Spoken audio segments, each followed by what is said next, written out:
जरा सोचिए, रात का वक्त है, सड़क एकदम सुनसान और एक ट्रक है जो 80 किलोमीटर प्रति घंटे की रफ्तार से भागा जा रहा है।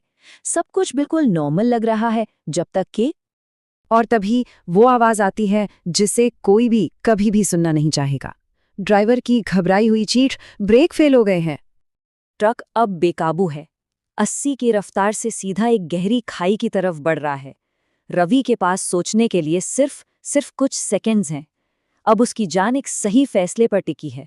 और मजे की बात यह है कि वो फैसला छिपा है फिजिक्स के कुछ बहुत ही बेसिक नियमों में। तो चलिए इस पहेली को सुलझाते हैं। इस जानलेवा सिचुएशन से बचने की चाबी असल में साइंस में है। देखते हैं कि गति का विज्ञान यानी कि द साइंस ऑफ मोशन यहाँ कैसे काम करता है।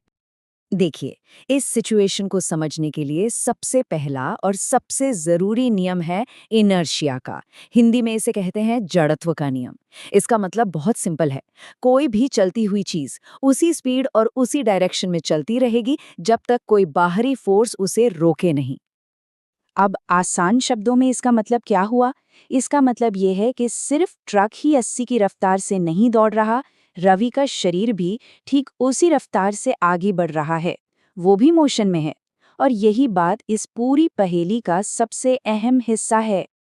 अच्छा, तो अगर रवि का शरीर भी ट्रक की ही स्पीड से चल रहा है, तो फिर क्या होगा अगर वो बस यूं ही ट्रक से कूद जाए? क्या वो वहीं पर गिर जाएगा या कुछ और होगा? चलिए देखते हैं कि फिजिक्स के नियम इस बारे में क्या कहते हैं।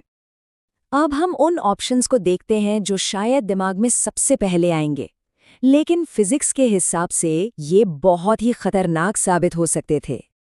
उस घबराहट के पल में भी रवि का दिमाग तेजी से चल रहा था।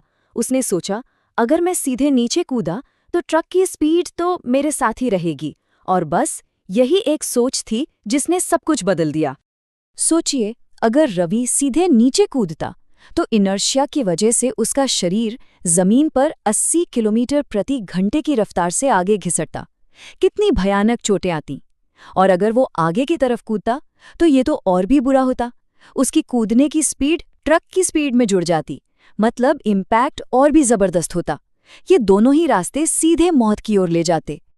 तो फिर सवाल ये है कि बचने का सही तरीका क्या था? जवाब एक बार फिर से फिजिक्स के नियमों में ही छिपा है। अगर सीधे नीचे कूदना गलत है, आगे कूदना भी गलत है, तो फिर सही तरीका क्या हो सकता है? जरा सोचिए। यहाँ मकसद अपनी रफ्तार को खत्म करना नहीं, बल्कि कम करना है। तो फिर क्या किया जाए? और इसका सॉल्यूशन था ट्रक की गति की उल्टी दिशा में, यानी पीछे की ओर तिरछा कूदना। सुनने में ये एक छोटा सा बदलाव लग सकता है, पर इसके पीछे की साइंस कमाल की है। यहाँ पर फिजिक्स का एक और कॉन्सेप्ट काम आता है, रिलेटिव वेलोसिटी यानी सापेक्ष वेग।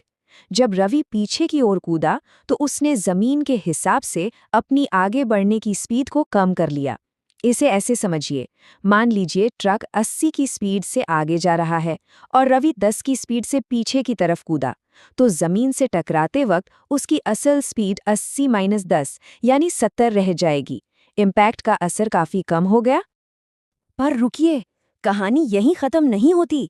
बचने के लिए एक और बहुत जरूरी टेक्निक थी, और वो है जमीन पर गिरते ही लुढ़क जाना, यानी कि रोल करना।